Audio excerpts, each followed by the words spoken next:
Well, hello back again. My name is Anya, and I will continue today my series about the runes. I am running a little behind. I didn't post anything last Tuesday because I was a little busy.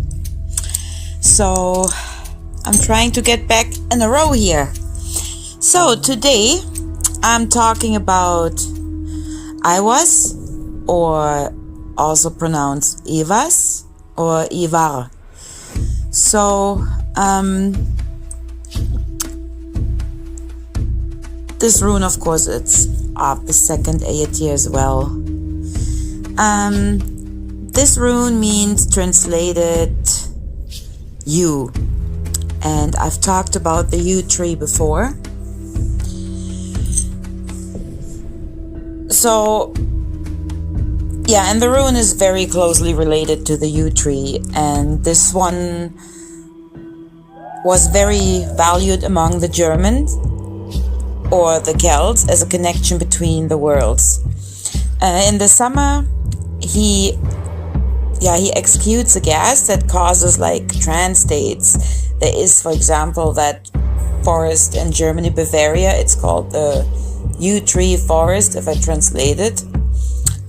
And there's nothing but yew trees. Of course, some rare trees here and there, but mostly only yew trees. And if you walk through there in the summer, it's just amazing. Like really, really nice. So, Eihwaz is the rune of death, the transformation, and but it's also, because of that, it's also the rune of new beginning. The symbol of this rune indicates a vertical pillar as the trunk of the world, tree Yggdrasil, and the lower branches as roots, and the upper branches, well, the upper one is branches, so. And there is, and also another interpretation is that it represents the tree roots of Yggdrasil, which includes the worlds of humans, the frost giants, and the underworld.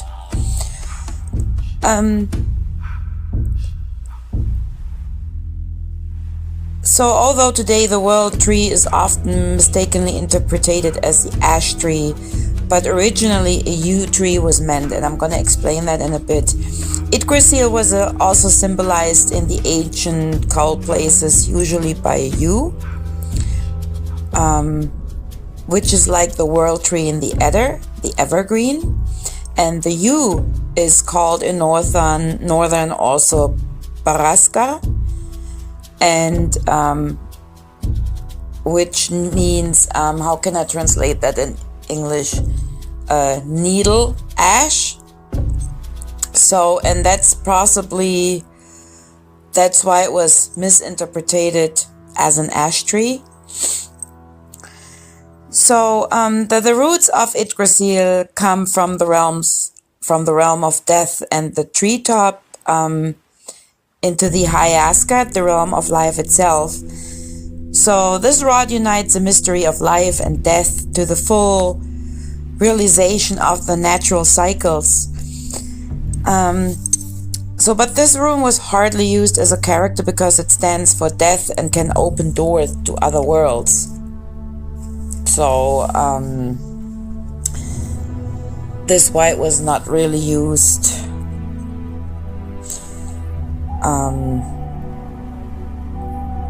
or written down. If it was written down, then mostly in the context of magic, so not in the regular normal rune writing, because most of the runes and they present the alphabet, but not that one. So some might mistakenly think it stands for the E and the I in the beginning, but it's not. Instead, you use Isa and Eihwaz. So, but this could be a fact together with the Christian influences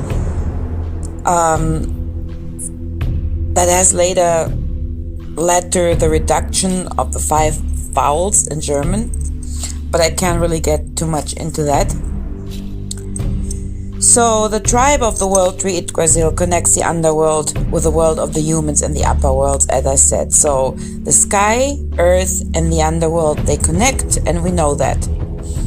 The rune thereby, what it shows is the way of our consciousness to the other levels of spirit, and it also stands as a gateway to our dream world when we enter those other realms. So the upper world, the crown of Yggdrasil, blossoms like in full beauty, although in the underworld, all sorts of animals nag the roots to bring them down. So, but Yggdrasil is always renewed by the power of the Norns, and I talked about one of the Norns before.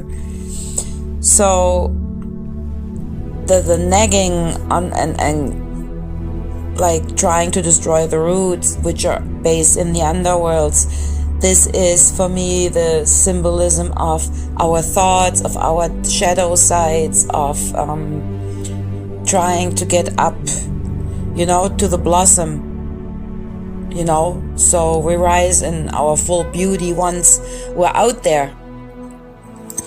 Or if we learn to ground right, then nothing can destroy the root as well. But again, those are, like I said, everything I'm saying, those are just my thoughts, okay? It's not that I'm saying this is it because I saw something, or this is just my opinion, my experience, and with the work I'm doing. So I just want to mention that again, because everybody has to make their own experience as well. And I truly believe that no one has the answers 100%. So, what else? Yeah, like Eihwaz also sends us on travels in the trance and gives us the power of visualization. And here we go again, me, the immigrant English. So, because of the fumes she's releasing as well, right? She makes it very easy. So the yew tree itself, I mean not the rune itself, I'm talking about the yew tree. But the rune, therefore, since it's connected to Eihwaz, it will send us on a journey. So, but she makes also no distinction between traveling to Hel in the underworld or to Odin in the overworld, to the universe. So we humans are surrounded by both opposites, and both want to be lived. So what Eihwaz is telling us is go your way.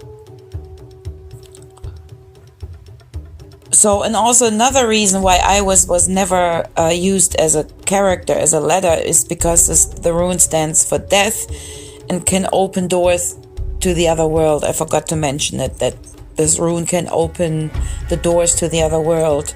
So this is why you want to be careful writing certain stuff down. But I talked about this before as well, about the power of words and letters and sigils and all. Like Eihwaz shows us unimagined possibilities when you set off in new directions. But first you have to clean up your old problems from the past. Right? And this is what we did with all the other runes in the past, and the Ayati, they helped us with that. So now, when you're really, really sure you left all this behind, then, Eihwaz can show you those unimagined impossibilities that you never dreamed of. So, but again, be aware and be sure, like, unless you're absolutely sure you have left all of this behind you, right? Then move on, because the power of this rune can be very uncomfortable, like very uncomfortable. I mean, I'm saying that, I'm repeating myself, I say all runes are powerful, but this one is one of, very strong ones, because it has a connection to the underworld and the upper world. So in this rune is actually all the elements are included in this rune, combined. What else? Yeah, so also in the mythology, Yggdrasil means horse of the Ygre, Odin, and refers to Odin's self-sacrifice on the world tree. And with this self-sacrifice, he has gained the runes and is, the knowledge about the runes. He received the runes and the knowledge, and he's able to ride along the world axis through all the 9 worlds. Like I talked about this before too. I'm sorry, I talked about so much already, and you will find it in my past videos. I just can't repeat it all the time. I just can go into it a bit, all the time. So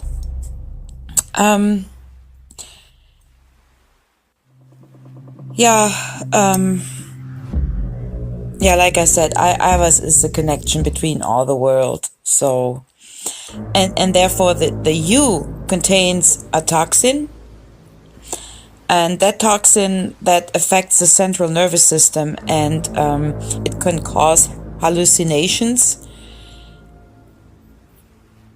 like on hot days. And that's what I mean. If you walk through this yew tree I talked to, you're high as a kite when you're out there. But I find it very positive because this energy is just beautiful. It's very right. And I'm not talking about an LSD trip, because I totally respect the yew tree. It's one of my favorites. It always been, and it really connects you. And I'm one, I don't take anything. If I go on a journey, on a trip, I don't do that. I mean, everybody can feel free to do whatever they want to, but I just don't. And I don't need to, and I don't want to. So, but I mean, I'm not judging anyone who does. I'm just talking about myself here. So, and this why the yew tree, due to this toxin, supports the shamanic travel, the journey that I talked about. So, but only experienced people should do that. Is it using the incense of the needles, right? Or like only experienced, only in the outside, and never shove your face in it. Yeah, because it's very toxic, and a certain dosage can lead to death. So that's why, don't muck around with it unless you have really experience. So therefore, just the energy of the tree is good enough for you. If you have yew trees around you, it will be good enough just to sit there. So also, in addition to its connection with death, the yew is also the symbol of the enduring life and stamina. So I think it's about up to 2,000 years old, at least. Yeah, and yeah, it's a life-giving power, or the way to gain it again. So it's just beautiful. And the yew has always been the tree of runes, of magic, death, mythology, and especially for the Nordic, or for the Germans. And yeah, he is the evergreen, and both were made out of it from the past too, out of the wood. And arrow poison was made as well. And back then, even furniture. And as far as if I am correct, and I mentioned that before, even the sarcophagi in Egypt were made out of yew tree. If I'm correct, I'm not sure how it got there. I only know that yew tree wood was shipped all over the world, and that's why, therefore, it is distinguished pretty much, and it's under protection, at least in Europe, because the yew tree grows very, very slow, very slow. So I'm very happy it's under protection now. So also amulets for protection, or rods, were made out of it from that wood. So because it's very powerful symbol of protection and against spells. So, and for me even today, right? So before the before the yew tree, no magic can remain. Like negative one, like the not good one.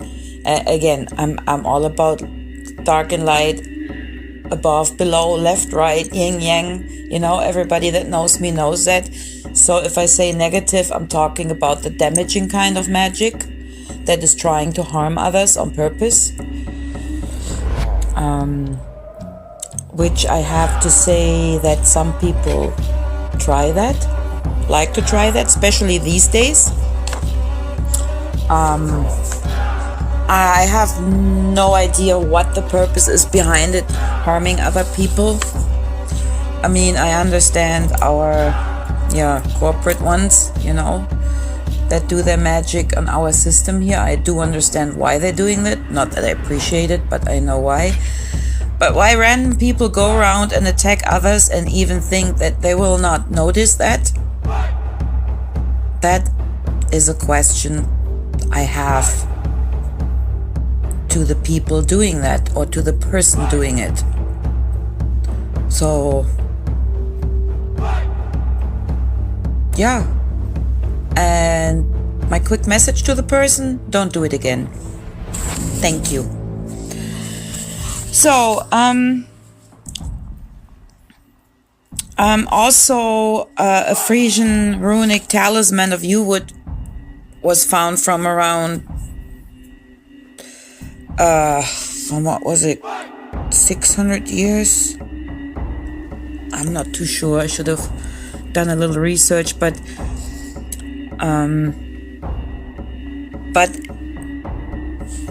if they translated it, it said, always wear this yew with you, it contains power.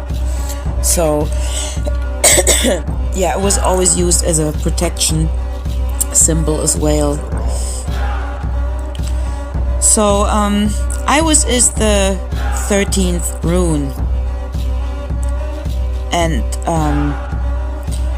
of the Futhark, of the whole rune alphabet. So, and of course and like I said, it's in the second ayatir of the Futhark. So, and that's a turning point in a rune seeker's journey. So that one marks a transformation of the initiation process, a symbolic passing through of death. So, and this is also used in the shamanic tradition. So the old self dies and the new ego is born. So with ego, I don't mean anything negative at all. Ego always sounds negative for people, but it isn't. It just, again, it's about balance. It is good to have a little ego, because other than that, you will not be able to move on. You need a healthy ego. So, and Eihwaz is the passage through which one itself reaches heal for knowledge and wisdom, and the acceptance of one's own death, which of course is frightening, but I mean, but we all know that this day will come. So I find this rune is also very supportive for people, knowing that they don't have to live much longer due to sickness. So this rune and the yew tree, they can really support your travel, to support you on this process.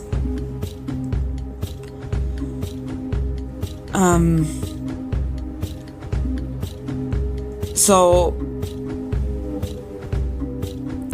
and like I said, it's frightening, but there comes a time where we all have to experience this, and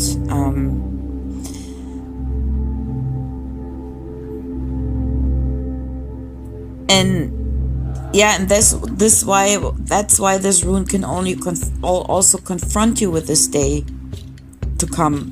At one day, I'm not saying right away, I'm saying at one day, Because only when one knows his deepest fear, then only then you can prepare for it, right? So you can move on without this fear, like.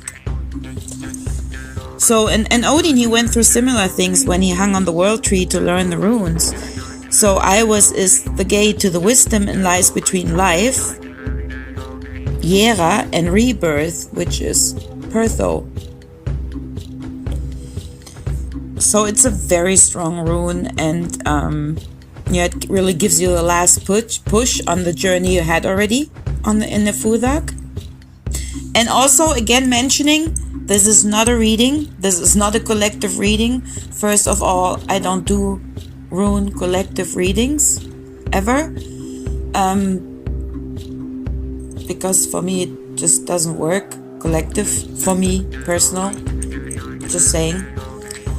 And I'm just going through the whole rune series. So, but if the shoe fits for you at this time, you might want to work with this rune.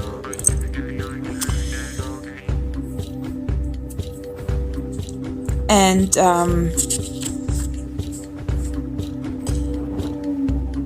yeah, if you draw this rune, or if you pulled the rune, you know, if you were looking for some answers, this rune can show you changes or to confront your fears. It shows you that you're at the crossroad of death, and I'm not talking the physical death, I'm talking you're so stuck you can't move on, so there is no room for new life, for striving forward for you, for transformation. So it will give you the drive to acquire something that gives motivation and purpose. So it will hint you to it. So, and it also will show you that life and death form an inseparable natural unity. And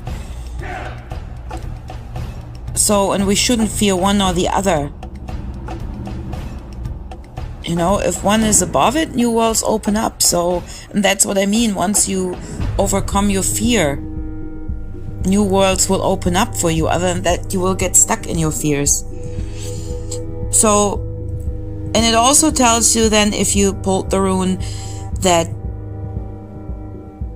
you should be aware of that you need to become aware of what you really want in life and how you want to live your life. So, and that you should strive or aim for perfection. Am I talking too fast, maybe? So aim for the perfection and consider the end of the old circle. You know, let go of all the self-delusions and that were stopping you, and find contentment and recognition of your true goal. So this could be one of the messages it wants to give you. But again, like, I'm just talking about the key character of the rune. So depending on what you're asking, the rune can have a totally different meaning for you, and this is for every rune. So you really need to dive into that rune, and you will receive your own personal message. So it's also like every rune, you can use them for healing. For the physical aspects, it's helpful for eye diseases, and also for psychosomatic determination, where it's coming from. So, and it also will stabilize your immune system. So what else didn't I bring up yet? Oh yeah, the magical point. So, like I said, all runes are powerful, but this is one of the most powerful. One of them, for me. So, it's, so to speak, the backbone of man in the universe.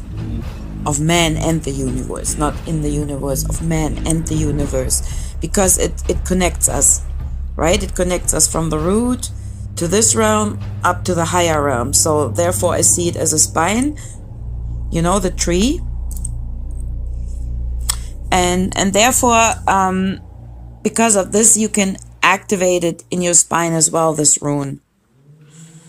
So, and yeah, for protection and defense. And it helps you, like I mentioned, to communicate between the world. It will help you understand life and death. It will strengthen your willpower. It can facilitate the spiritual contact with your ancestors, right? And it for sure can help you take away fear of death. So it can bring you the true visions in form of daydreams as well. I mentioned it in the beginning. The dreams, the realm, the dream realm. So, you know, when you get very strong visions, or you're drifting away and all of a sudden you see all those mini movie clips, then you might have a day vision, right? You're daydreaming. So, yeah, also, yeah, Eihwaz, like I said, can be used for traveling into the other realm. And you can visit the underworld as well. And therefore you learn more about the secrets of rebirth. But again, I mention it again, be aware if first of all, like I said, you need to have cleared everything out. And also if Eihwaz is used incorrectly, and I mean incorrectly that you don't know how to, that you're not very familiar with the rune, or that you use the rune to harm someone else on purpose, this can poison your mind. And I mean it as I say it. It causes destruction in all areas. So it can weaken you and can bring even death. And I'm talking about the real death. And this also has to do with the toxics. So never misuse Eihwaz, certainly not to harm other people on purpose. And I have to say that because I never know who's listening. So I apologize if I sound arrogant, but I'm not arrogant. Even some people think I am. But, you know, I'm just responsible when I talk about magic. So call me arrogant or not, I couldn't give a shit less. So I'm doing this from the bottom of my heart to help. And yeah, I just don't want anyone to get hurt, right? And that's why I'm taking it serious what I'm talking about. Yeah, I talked about the healing. Then we had the moon. So on an increasing moon, you know, and you feel constantly small among other people, it can help you grow a bit. You know, it makes you feel a little bigger, and it protects you from the people that keep you small, that want to keep you small, you know, that always attack your self-esteem, for example. Just an example. So, and on a decreasing moon, like, you can banish destructive energies towards you. So, and then of course with every rune there goes the Filia, the spirit animal of the rune.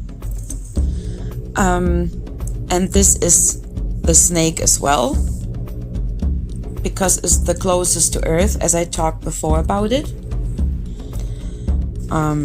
Yeah, she's the closest to earth, I find. So, and the snake also symbolizes the dragon, and the dragon also rises up in the sky, so therefore it is the snake for me. And then since it's the second Aetia,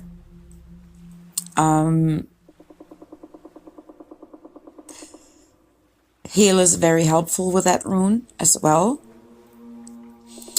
And I know there are stories about the underworld and Heal and how terrible it is and how ugly Heal is.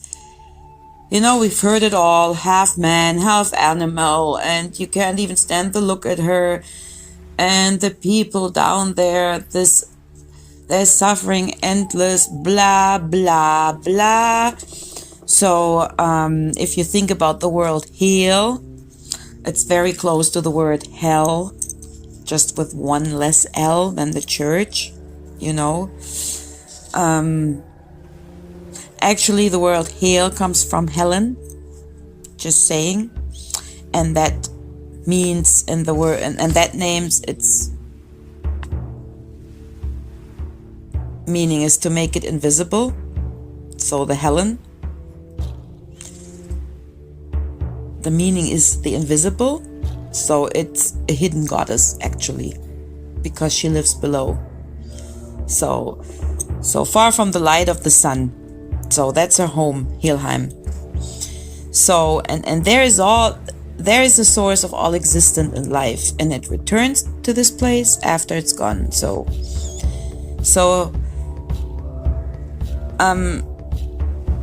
Therefore Hel is both. She is the goddess of the underworld, the fertility, birth, and death. And the mother of all life, therefore. You know what I mean here? So she's like a relative of the fate goddesses, the Norns. She's also the ruler of that realm, Helheim. So, but in contrast to the first opinions that I read about, that I talked about, that she's all evil and blah. So, she's not completely evil, but fair. So she rewards and she punishes as well, you know. But depending on the merit, depending on what is going on. So, and she has many faces too, and I haven't seen her angry face. I've seen her angry, not towards me. I've seen her angry, but she would never show you her real face, because I don't think when she's angry, because I don't think you could stand it. So that's what I mean. She's not evil. So therefore, for the good people, she appears kind and gentle. But for the evil ones, for the ones that are trying to harm, I'm sure she will show herself as a relentless, cruel avenger. I'm pretty sure about that. So also, there are different areas down there, right? So the good guys, they go to the nice halls, the Elysian fields, like in the Greeks mythologies, I would say. And then the wicked evil one, they can probably end up in the hall of terror and pain. So I have not been there, neither do I'm planning going there, neither have I ever been shown that place, and I truly don't want to.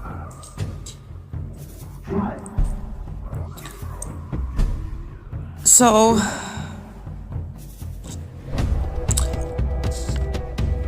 yeah, I mean, I work with heal in energy work, healing people. Like I said, I experience as a very kind person. Very kind, yeah, person. For me, it is almost a person. A very kind goddess. Energy, as you want to call it. Yeah, I can't complain at all. I don't want to piss her off. I don't want to get on her bad side, but again, the most important aspect is that she represents life, death, and rebirth, and is not as evil as everybody likes to represent her. And by the way, it has nothing to do with the movie Ragnarok either, so please don't.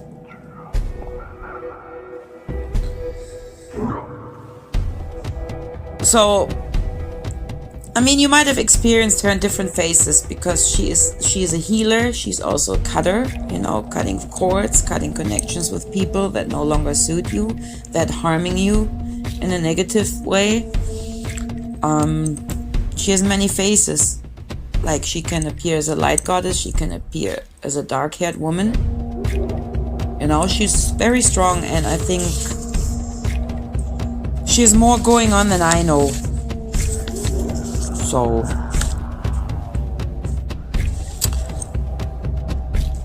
Yeah, then we have the yew tree itself. I talked about the yew tree many times from a medical aspect, which I said don't touch it, just from a homeopathic point of view for cancer treatment. The berries, if you want to eat them, you can. They're rich on vitamin C, very sweet, little slimy, but sweet. But do not eat the stone, the core, because that will kill you. And I talked about the energy of the tree itself in, I believe it was Hagalas. So, but just to, since it goes so very nice with this rune, I want to just talk a bit about it. And like I said, our ancestors, you know, they lived with the trees. I mean, at least my European ancestors or Nordic ancestors. For them, it was the most holiest tree.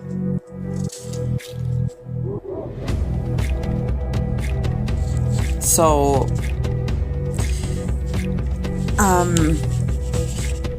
so like I said, you don't even have to burn the incense or anything. So, but if you spend a long time with a yew tree, you will clearly feel, you know, especially in the summer due to the heat, that the toxin, like that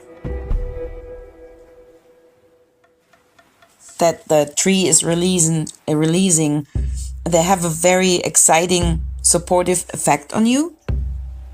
So I just like it, and you just have to be close to the tree, so you don't have to shove your face in it. Let it all go naturally. It's not about getting high, it's about the connection. So even if you have questions to your ancestors, you can sit down by the tree. But again here, be careful, be clear about who you call up on, right? Because don't call upon spirits nilly-willy.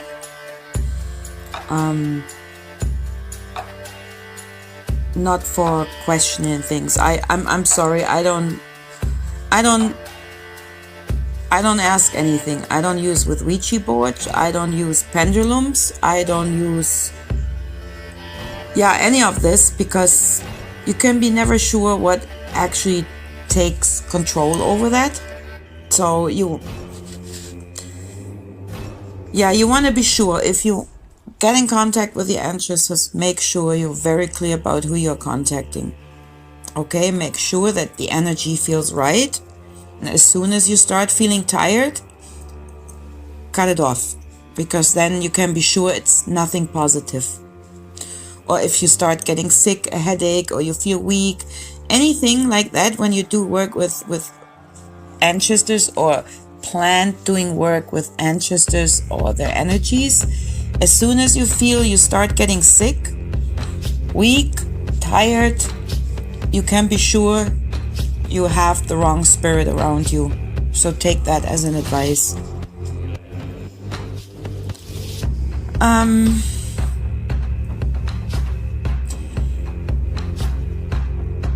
So, but if you're close to that tree, you know, you can also be sure that you're protected by it. And it also helps to ask your spirit animal as well, your personal spirit animal, to guide you on the journey. And and the medicine of the tree, the spirit of the plant, of that, not the plant, the tree,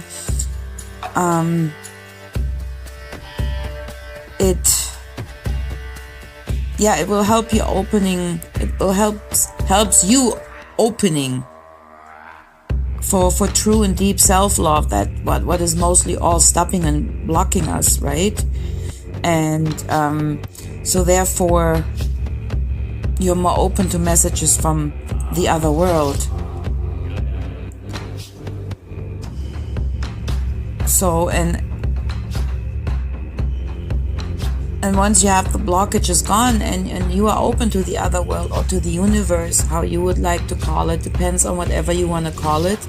I call it the other world just because out of the lifestyle I live. right? You can call it the universe, of course, because that's where it all starts, right?